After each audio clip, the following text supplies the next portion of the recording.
Hello, yes, you at home. This is Commissioner of the NBA speaking to you, Adam Silver. Here's a message in courtesy of BenchMob in collaboration with the NBA Store. When BenchMob hits 1,000 subscribers, they'll be giving away a free NBA jersey to a lucky subscriber. So just do all the things listed on the screen. God damn it.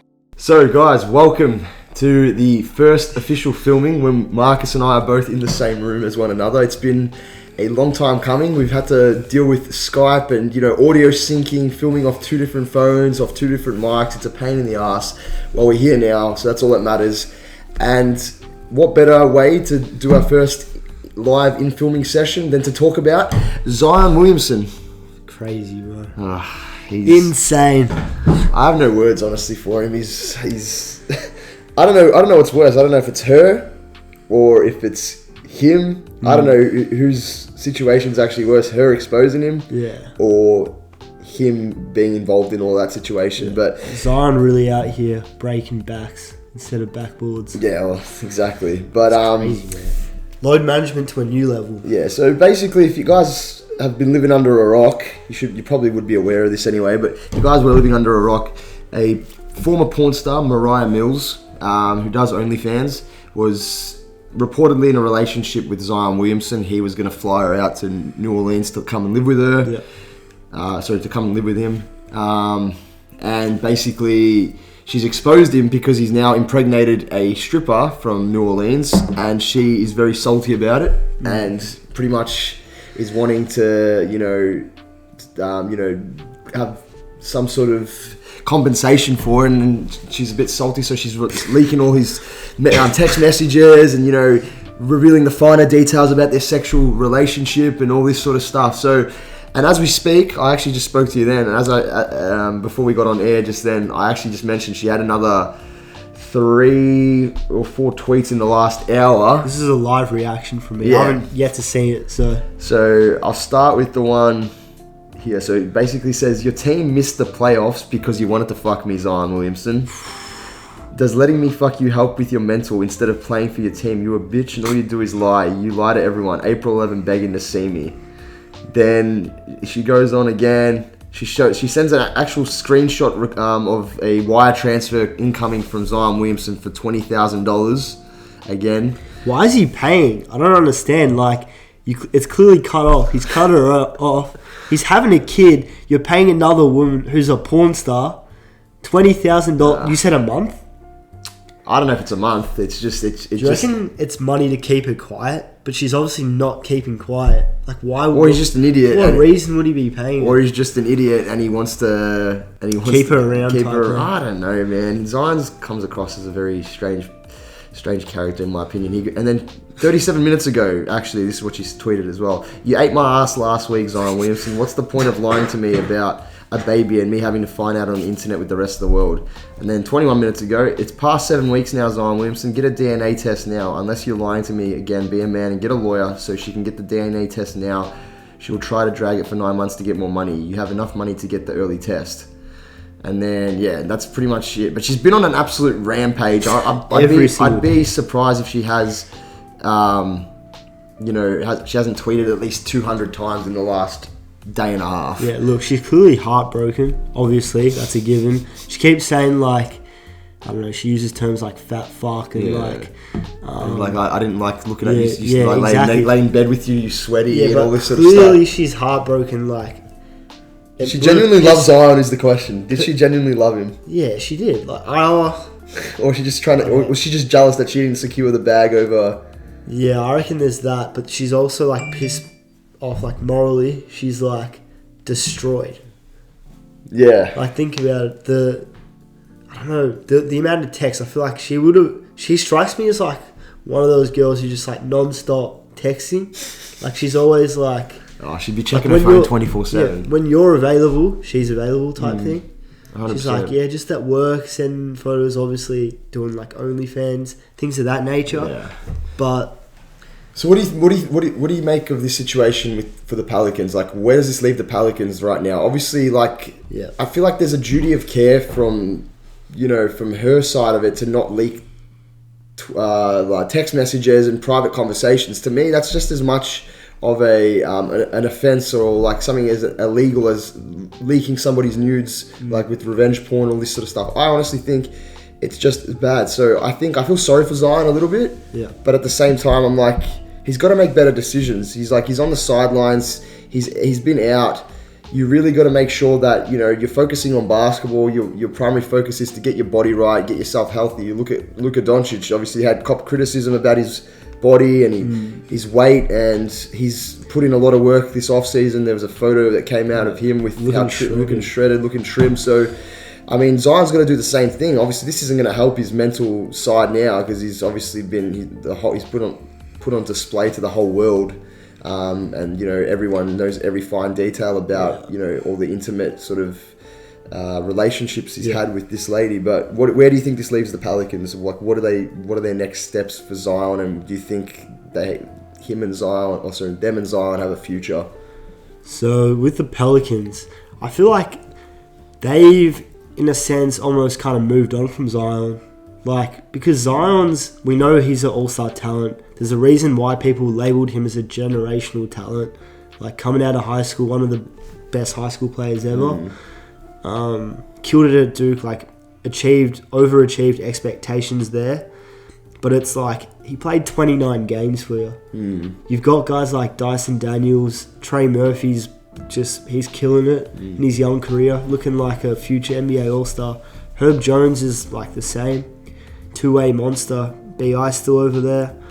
To me, they look at Zion and they're like, you're expendable, or we can move on from you in a heartbeat. Like, teams are still going to be able to look and pursue a trade to get a guy like Zion there. So I don't think it necessarily hurts his trade value, but at the same time, it's like Pelicans, it's not a really lose-lose. It's like, if they move on from Zion, I think it honestly puts him in better stead.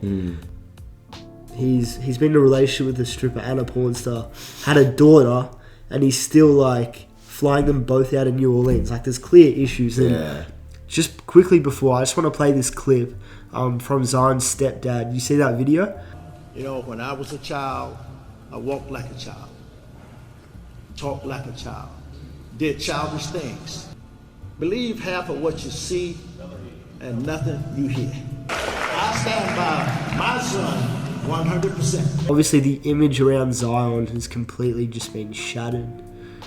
Yeah, his reputation, his personal brand is definitely taken a hit. I think, you know, it's a long road back to try and recoup any of that, you know, those embarrassing sort of moments that got, like I said, exploited out to not exploited.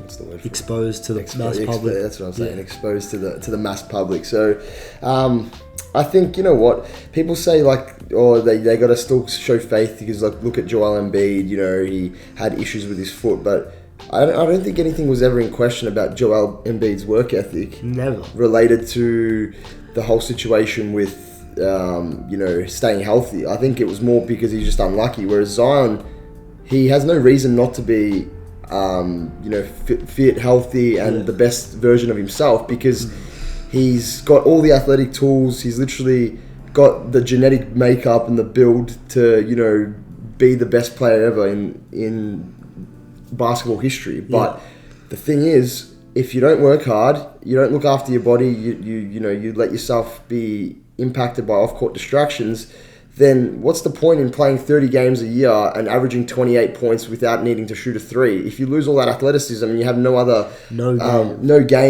else in your bag, then you're not going to be of any use to a team. Like Joel Embiid, the reason why he was so valued, even though he's obviously was injured, even though his athleticism might have gone away a little bit, he was always able to rely on other moves.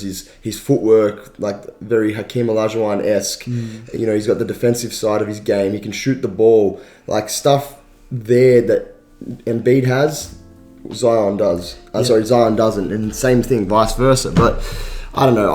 I personally wouldn't be too worried if I was the Pelicans to like get rid of him and try and start afresh or try and maximize as much as you can out of him. But it's going to be interesting, really. No, for sure. And like you mentioning that just puts my mind on players like Sean Kemp, Larry Johnson, all the talent in the world, but we saw in the later parts of their careers, they lost that athletic first step. They didn't really have all too much of a jump shot. Ball handling was a bit loose. Like the endings of those guys' careers weren't like sudden. Yeah, Very sudden. were. You could almost argue like they weren't even valued as like a role player. Like they were a liability to their teams. Like Sean Kemp on the Magic or Larry Johnson, like past the Nick days. So hopefully, I know obviously Zion's still early on in his career, but hopefully he just like comes to the realization that if he is fit and firing, there's no ceiling on this Pelicans team. Yeah. And we've seen it when they mashed up against like teams like Phoenix, where they gave him a real run. So it's like, if Zion's playing with B.I., Dyson, all these guys still developing, you add Zion, even if it's not the best Zion, there ain't any chance to win a championship in the next like 3 to 5 years. But he really has to get his act together. He's tough to guard, obviously. There's no doubting that, and there's no questioning that side of his game. Like when he's 100%, he's probably the toughest cover in the NBA. But again, how often are we going to see that every year? We can't expect to see him 30 games a year and say that that's acceptable. You know what I mean? It's not. He could be averaging 40 and play 29 games. It's still not acceptable. Exactly right. But I think it does put the Pelicans in a tough spot now. So, but yeah, going back to the point about obviously the whole situation, how he got himself involved with these porn stars. I mean, we look at LeVar Ball's comments from a few years ago about his boys not being able to find good women or like women with the right intentions. You're not, because what you're gonna meet are in the restaurant where you eat, or you're gonna go to a club where you dance, or you're gonna meet her at the arena. So I hate to tell you, you're gonna meet a hoe. So son, that's the bad part of the life you're gonna get, is you're never gonna meet a good woman. And by the time you do, let's say you get 30. They travel to 40 states in America to play basketball, and they travel across the country, and people, or especially these females, will know who these guys are. If you're like some sort of a role, like even if you're like a role player who plays 15 minutes a game. Austin Rivers goes out to the club, he's the man. Like it's Austin Rivers. Yeah, exactly. You know what I mean? Still like a top player in the world. Everybody knows these guys. You could be a 9th to 10th player on the bench and average 8 or 9 points. Some people in the city, especially if you're playing in a big market team, will know who you are. Yeah. So it's kind of like, no matter what, there's a lot of people with the wrong mindset and a lot of wrong intentions when they come to try and get to know these players, whether it be a female or not. It could be just someone like they're trying to take advantage of them and use them because they've got money to try and get something out of them. But same thing with the females. They obviously get in these relationships to build a bit of their own personal brand. Like she's who knows how much she's been searched over in the last 3 days since this whole incident took place. Yeah, she's basically built up her own reputation. Empire. Not reputation, but as in she already had one, to be fair. I feel like she was already known. She would have been. But she's just been put back into the limelight, you know what I mean? And she quit, didn't she? She retired from that industry. And then she went into OnlyFans. But now it's almost like a marketing scheme. It is. That's what I'm saying. It's accidental, obviously. That's what I'm saying with a lot of these females. What they'll do is they'll only get with the NBA guy, not because he's an NBA player or they think he's good looking or whatever. Just puts him in the spotlight. It just puts him in the spotlight. Yeah. Same thing with that Brittany Renner with PJ Washington, even LaMelo Ball's girl. There might be some sort of genuine relationship there, or they might actually really be infatuated with one another. But she's 34, he's 22. Yeah, there's logically obviously put it together. Yeah, you just put two. I hate doing the stereotyping, and I don't like putting people in a box. But realistically, when you see it that way and you see exactly what's happening with Zion now, you kind of have to question, is the right intention there? But going back to the LeVar comments, he literally said that, by the time you're 30, if you try and find a like-minded 30-year-old who's single, you have to question, why is the 30-year-old woman single? Yeah, exactly. That's so true. I never really thought about that because obviously I'm still early 20s now, but that's so true. But he goes you're never going to find the love that me and my wife had, that his mum and dad had, like Lonzo, he's referring to Lonzo and LaMelo, is saying like they're never gonna have the love that their daddy had, you know, with their mum. It's like, because there's like just wrong intentions flying around left, right, and center. Yeah, like I said, it's an interesting turn of events. I'm sure we're going to be hearing about this for a lot longer over the next week or two. It doesn't look like she's slowing down, and I don't think Zion is really enjoying it either. So, watch this space, and we'll have to just see how everything pans out. A lot of people thought generational great Pelicans finally got their guy after Anthony Davis, and it would be a shame if his time at the Pelicans was almost ended because of this situation.